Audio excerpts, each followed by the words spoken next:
राधे राधे मित्रों। तो मित्रों, आप लोग राधा किशन के अपकमिंग एपिसोड में देखेंगे कि तो मित्रों, वीडियो शुरू करने से पहले अगर आप हमारे चैनल पे नए हैं और अगर अभी तक आप लोगों ने हमारे चैनल को सब्सक्राइब नहीं किया है तो चैनल को कर लीजिएगा सब्सक्राइब और बेल आइकन को ऑल पे करके प्रेस कर दीजिएगा, जिससे कि हमारी नई वीडियो का नोटिफिकेशन आपको मिल जाए। तो मित्रों, होता यूँ है कि राधा चुन्नी ओढ़ के द्वारका से बाहर जा रही होती हैं और तभी चुन्नी फंस जाती है और राधा को लगता है कि 100% ये कृष्ण ही है।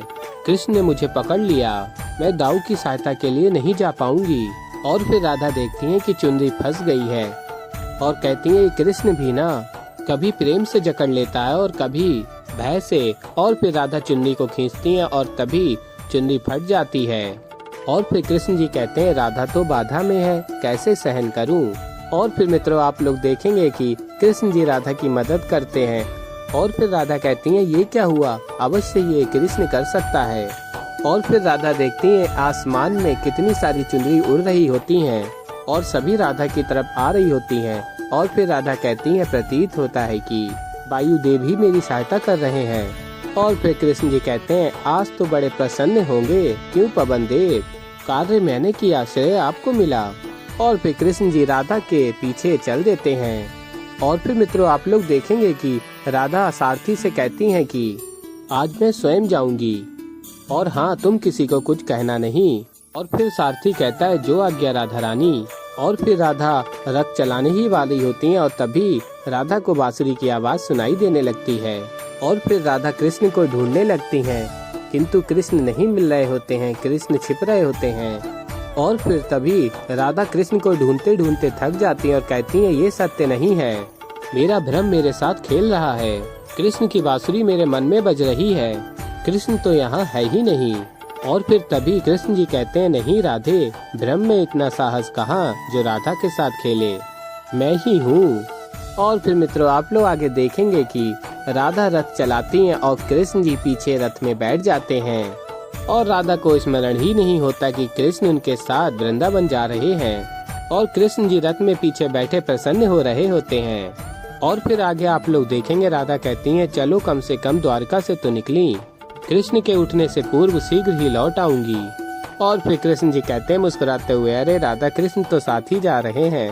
और फिर मित्रों, आप लोग आगे देखेंगे बलराम दाऊ अत्यंत ही क्रोध में होते हैं और कहते हैं सोचा था यहाँ आके विश्राम करूंगा, घूमूंगा फिरूंगा वृंदावन अपने घर में, और कहते हैं यहाँ आके तो मैं अपने बालकों की रक्षा भी नहीं कर पा रहा हूँ।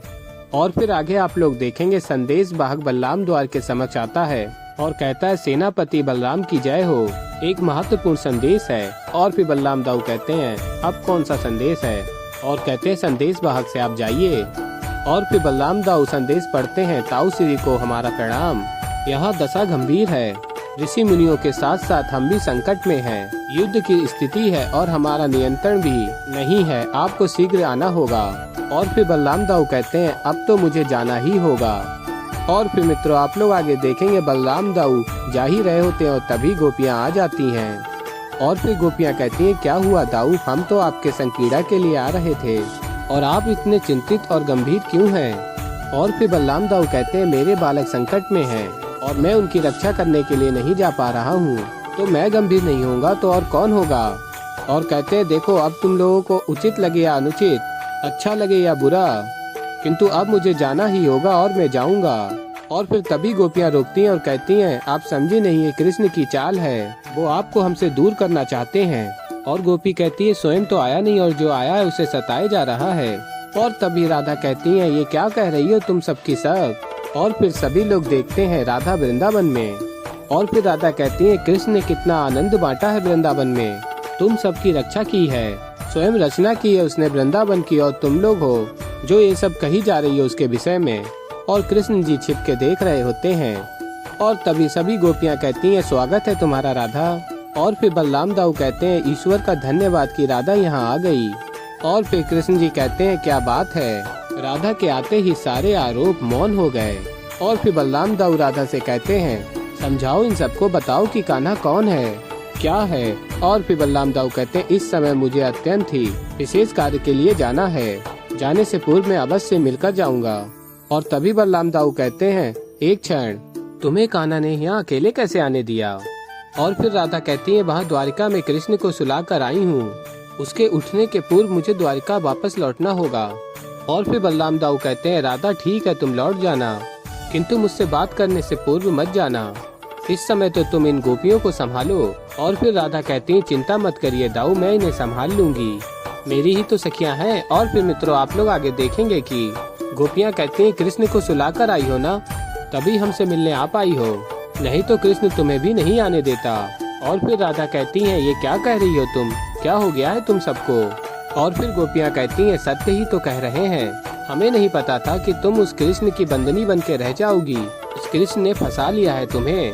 और फिर राधा कहती है, ऐसा नहीं है, मेरी बात तो सुनो। और फिर सखी कहती, क्या बात सुने तुम्हारी, इतना सब कुछ हो जाने के बाद भी तुम सिर्फ कृष्ण का ही पक्ष ले रही हो। और फिर राधा कहती है, बस बहुत हो गया, कृष्ण के विरुद्ध मैं एक शब्द भी नहीं सुनूंगी। तुम्हें ज्ञात भी नहीं है कि यहाँ से जाने के पश्चात कृष्ण को क्या क्या सहना पड़ा है, कितने युद्ध कितने संकट सहे हैं उसने, और तुम लोग हो कि कुछ भी बोले जा रहे हो। मथुरापति से द्वारकाधीश बनने की यात्रा कितनी कठिन रही है, क्या तुम सबको ज्ञात भी है, अपनों की रक्षा के लिए उसे अपनों को छोड़ना पड़ा। और फिर आगे आप लोग देखेंगे कि राधा कहती है, कितना संघर्ष सहा है उसने। और फिर गोपी कहती है, संघर्ष तो सभी करते हैं, वहाँ राजा करते हैं तो हम यहाँ निर्धन करते हैं। और फिर गोपी कहती है, हम पे क्या बीती है, तुम्हें लगता है कि युद्ध में केवल योद्धा ही केवल मरना और मारना करता है, हम भी तो कई विपत्तियों से मरते हैं जीते हैं, उसका क्या, कृष्ण ने पूरा संसार देखा है, हमारा तो पूरा संसार ही कृष्ण था और वही छल कर गया हम सबके साथ। और तभी कृष्ण जी छिप के देख रहे होते हैं और कहते हैं, ऐसा मत कहो गोपियों, राधा को क्रोध आ जाएगा। और फिर गोपियां कहती हैं, हाँ हाँ तुम्हारा कृष्ण छलिया है, स्वार्थी है। और फिर तभी राधा कहती हैं, बस मौन हो जाओ तुम सब लोग। और कहती हैं, तुम्हारे मन में कृष्ण के लिए प्रेम ही नहीं है और मुझे कृष्ण के विषय में कोई बात नहीं सुननी। सत्य तो ये है कि तुम लोगों ने कृष्ण से प्रेम किया ही नहीं है। और तभी गोपियां निराश हो जाती हैं और कहती हैं, ये क्या कह दिया तुमने राधा, ठीक नहीं किया। और कृष्ण जी भी छिप के देख रहे होते हैं और कहते हैं, हाँ राधे, क्रोध में कुछ अधिक ही बोल गई तुम। और फिर गोपियां कहती हैं, हम लोग कृष्ण से प्रेम नहीं करते, कृष्ण ही हम लोगों का सब कुछ था, आज इसलिए कृष्ण पर इतना क्रोध है। और फिर गोपियां कहती हैं, परम गोपी होकर भी हम सब गोपियों की मन की बात नहीं समझ रही हो राधा, ये कहना कि हमने प्रेम नहीं किया, हमारा प्रेम ही झूठा है, हमारे प्रेम का अपमान किया है तुमने राधा। और फिर गोपियां कहती हैं, क्षमा मांगो हम सबसे राधा। और फिर राधा कहती है, कदापि नहीं। और कहती, पहले तुम्हें ये कहना होगा कि तुमने कृष्ण के विषय में अनुचित कहा है, सोचा है। और फिर गोपियां कहती हैं, कदापि नहीं राधा, जिसे हम प्रेम करते हैं उसे हम कुछ भी कह सकते हैं, उसमें क्या अनुचित है, पर तुम्हें हमारे प्रेम पर कोई भी टिप्पणी करने की आवश्यकता नहीं है, तुम हमसे क्षमा मांगो राधा। और फिर राधा कहती है, मुझे तो लगा था कि मैं यहाँ पे आके तुम सबको समझाऊंगी, किंतु ये तो असंभव है, जहाँ कृष्ण की निंदा हो वहाँ मैं रुक ही नहीं सकती, जा रही हूँ मैं यहाँ से। और फिर गोपियाँ कहती हैं, क्षमा तो तुम्हें मांगनी ही होगी हम सबसे राधा।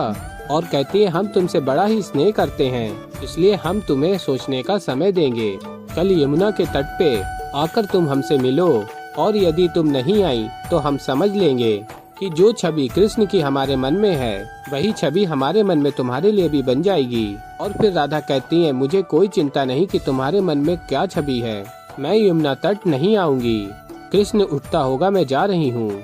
और फिर गोपियाँ कहती हैं, सोच लो राधा, अवसर दिया है तुम्हें, मित्र के लिए सांझ तक प्रतीक्षा करेंगे, यदि नहीं आई तो हम समझ जाएंगे कि तुम्हें अपराध बोध है, इसीलिए मुंह दिखाने नहीं आई।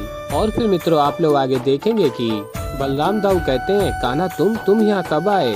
और फिर कृष्ण जी कहते हैं, ये सब छोड़िए, इस समय प्रस्थान कीजिए, वहाँ बालकों को आपकी आवश्यकता है और इस क्षण वही सबसे अधिक महत्वपूर्ण है। और हाँ, स्मरण रखिए, इस बार आपका जिससे पाला पड़ा है वो बड़ा ही विचित्र प्राणी है, ये स्थिति बड़ी ही विचित्र है दाऊ, तो जो करना सोच समझ कर करना, वो अत्यंत शक्तिशाली है। और फिर मित्रों आप लोग आगे देखेंगे कि बलराम दाऊ अपने बालकों के समक्ष पहुंच जाते हैं और सब ज्ञात करते हैं कि हुआ क्या। और फिर मित्रों आप लोग आगे देखेंगे कि राधा कहती है, ऐसे द्वारका गई तो दाऊ रुष्ट हो जाएंगे, द्वारका में नहीं दिखी तो कृष्ण रुष्ट हो जाएगा, और यहाँ जिनसे मिलने आई थी वो सारी गोपियाँ मुझसे रुष्ट हैं, क्या करूँ, यदि उनसे मिलने जाऊँ तो कृष्ण झूठा सिद्ध हो जाएगा, और अगर ना मिलने जाऊँ तो उन्हें लगेगा कि कृष्ण के लिए अपराध बोध में हूँ, और कहती है नहीं नहीं ऐसा नहीं हो सकता, एक कार्य तो मैं पूर्ण करके ही रहूंगी। तो मित्रों अभी के लिए इतना ही, मिलता हूँ नई वीडियो में, तब तक के लिए राधे राधे।